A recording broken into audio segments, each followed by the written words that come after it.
go and spend some time outside or in a cafe or just somewhere, get away, and just sit down and think about what was the actual reason you went into business and what are you trying to achieve? What's your long-term, your big aim for that business? And then think about what are you doing in your business that is preventing you from achieving that? Welcome back to the Business Behind Your Business podcast, where we have the conversations to help you grow your business, help it thrive. And look, welcome back to the first podcast recording for 2023. Yes, it's been a bit of a break. May have been wondering where we've been. The topic that I want to go through today sort of reflects on why you probably haven't heard much from us for the last couple of weeks. And that's to do with this whole idea of just recharging, refocusing, and it's an interesting time of the year. It might be a bit foreign for some of those listeners in the Northern Hemisphere, in America and the UK, but there's this phenomena in Australia which is quite, I guess, a little bit unique. And I just want to explain a bit about how that works. So welcome back. It's Paul Swaney here, your host of the Business Behind Your Business podcast.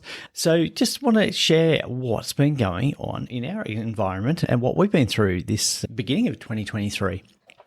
Look, at beginning of the financial year or beginning of the new year, and look, it's a calendar year in Australia, and I know in some areas it is a financial year beginning. But in Australia, our end of calendar year corresponds with summer and holiday season.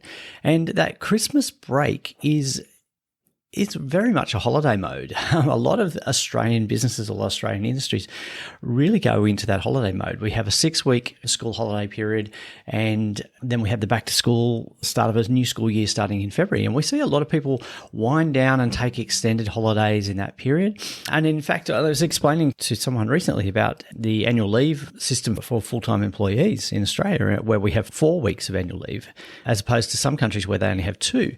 So we have a lot more leave in Australia, and we also have equivalent of about 10 days of public holidays. So there is quite a lot of leave. So we have this situation in December, January, where a lot of businesses shut down. A lot of people go into holiday mode. They have extended holidays. And so there is that sort of forced break. Now, what do you do with that break? And look, one of the things we often say is, focus on your goals for next year. What are you going to do for the next year? What are your plans? What are you going to aim to achieve? What are the new methods, new things you're going to put in place to help you achieve those goals? But sometimes it's a case of having to think about where you are at this point in time. How are you feeling? What is your energy like? Are you able to continue? And for a lot of businesses that have come through, particularly the last 3 years with COVID, and look, in Australia, we've had a lot of bushfires and floods and drought as well on top of that. So it's been quite a severe time the last 3, well, even going back 4 or 5 years. It's been a tough time for businesses in Australia. So where are you at? Where is your business at this point? And for a lot of business owners, they are absolutely spent. They are at the point where, is a decision to close up shop and go and take up full-time employment again? Is that going to be easier? Or do they persist? Now, do they persist doing the same things, but the environment's not the same? Do they continue doing the same services, the same product, or do they add more labor, or do they cut back? Where are we at? Now, I think we need to combine this with our idea of goal setting, which is a good thing to do, to revisit those goals regularly. And I think once a year is not enough to revisit your goals. But we need to refocus on where we're at as well. Now, one of the things we need to be aware of is, are we in a position as a business owner to lead our business, to run our business? How are you placed? Kevin Lawrence, in his book, Your Oxygen Mask First, has a lot of tips for helping leaders and business owners to thrive in leadership, not just leadership or business ownership, but in life in general. But a couple of the points that he raises here is that, just want to quote him, he says, a lot of leaders deeply, deeply suffer, often to the point where they aren't able to continue the growth of their company.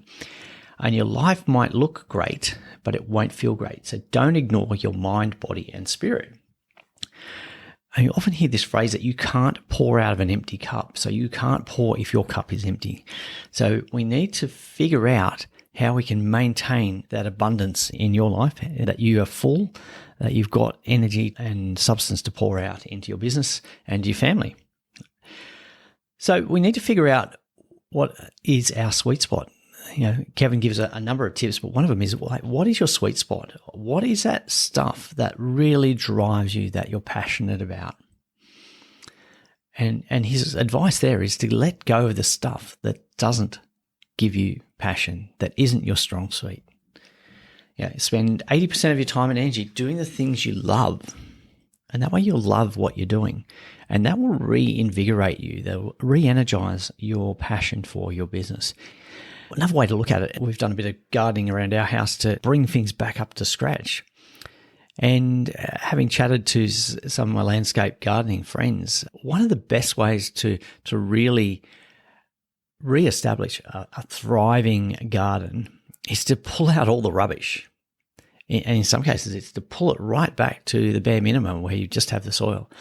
Because what tends to happen in a garden bed over time is that weeds grow and they become established, or plants grow out of kilter. Some die, some will strengthen. There'll be self-sown seeds with flowers, or in our case, vegetables, always seem to self-sow in different places.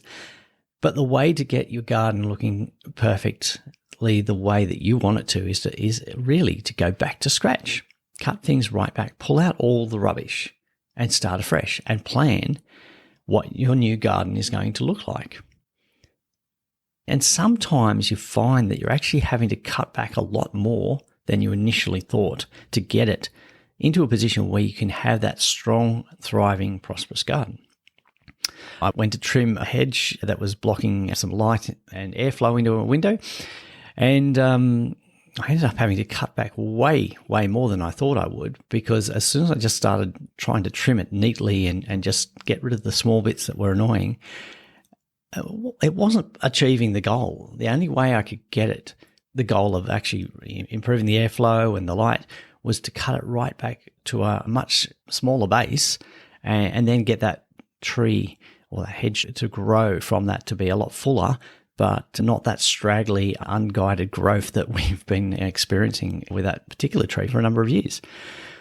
So there's a bit of work there. And one of the things I've been doing over the last couple of weeks, and certainly enjoyed that downtime in January, is actually really thinking about my business and also how I advise my clients. But in my business, what are the things that we just don't enjoy doing, or that aren't really leading to the growth of our business? And the decision I came up with was we just have to stop doing those things. So we've cut them off. And there are a lot of things that we've gone through and say, well, hang on, we don't actually need to be doing this. We don't need to be doing this. So one of the things I also did was I came to the expectation, and this is a struggle that a lot of business owners have with trying to grow their business, is making all the decisions yourself. So instead, we've recently just had a team planning and development day, well, more a development day, but it actually turned into a bit of a planning day where I sort of shared a lot more about why my business existed with my team. We've got some newer members of my team who weren't aware of why the business existed and what types of clients we were wanting to work with.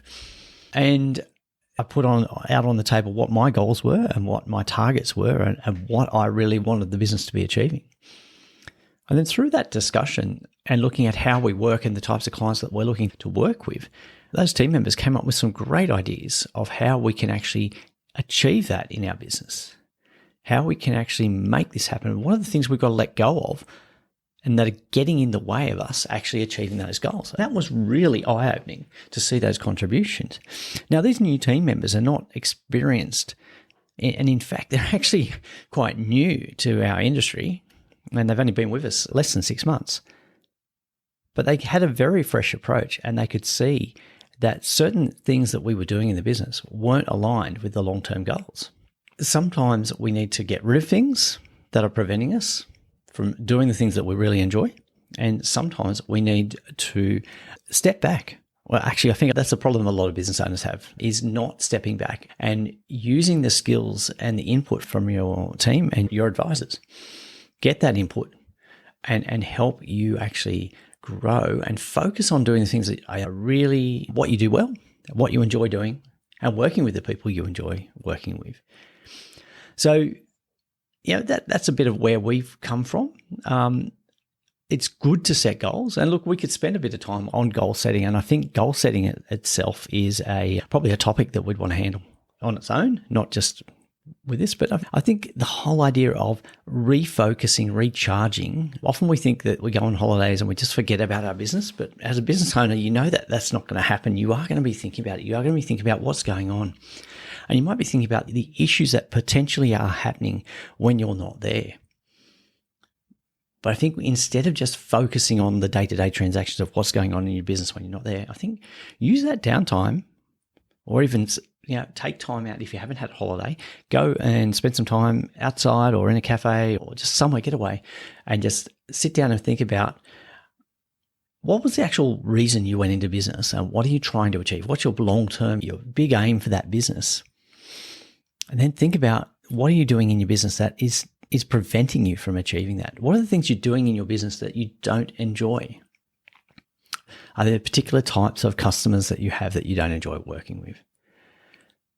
But don't persist with those things that are not enjoyable, that are eating away at your business's profitability, eating away at your sanity, eating away at your enjoyment. Make a decision to make some changes in your business and get rid of those negative aspects. Get rid of those things that are draining your energy, draining your profit, and focus on the things you enjoy. Make room for those long-term goals or the actions you need to take to achieve those long-term goals. Make room for those new clients that are better suited to your vision. Make room for hiring the staff that are going to empower your business to grow. So it's a bit of a different podcast this time, a bit of a ramble from me, but also I think I just wanted to share some of the things that I've been reflecting on, because often as a business owner, you're just going and going and going, but you need to take time out. And I've just had a really good, solid think about my business, more so than normal. Look, I did tell business owners to do this, but I really took the time out and thought about what's going on in my business. What do I need to achieve, and what am I doing at the moment that's stopping me from achieving my goals? What's stopping me from having a business that I enjoy on a day-to-day basis? What are the activities and the types of clients and the services that I really enjoy doing? Make time for those and stop doing the things that drain me of energy, that aren't as profitable. Get rid of those negative clients and set us up for success in this following year and many years to come. So that's what I wanted to share. And look, we've got some conversations with business owners coming up. You know, you've asked for more case studies and examples from people about how they made that transition from starting a business to where they are now, and what have they found helpful, what's helped with their success, what did they learn, what were the struggles they had. So we've got a number of those case studies and interviews with some business owners lined up, and we're looking forward to sharing those with you. We're also looking forward to sharing more of our experts coming to share on specific topics that are useful for you or helpful for you growing your business, and also some of the changes that have happened in the business environment that you need to be aware of. So thank you for listening. If you're listening for the first time, I encourage you to go back and listen to many of the past episodes, which you can find on the website or in any of the podcast services players that you can find. So whether that's in Apple or Spotify or Stitcher or Podcast Addict, they're all available in there.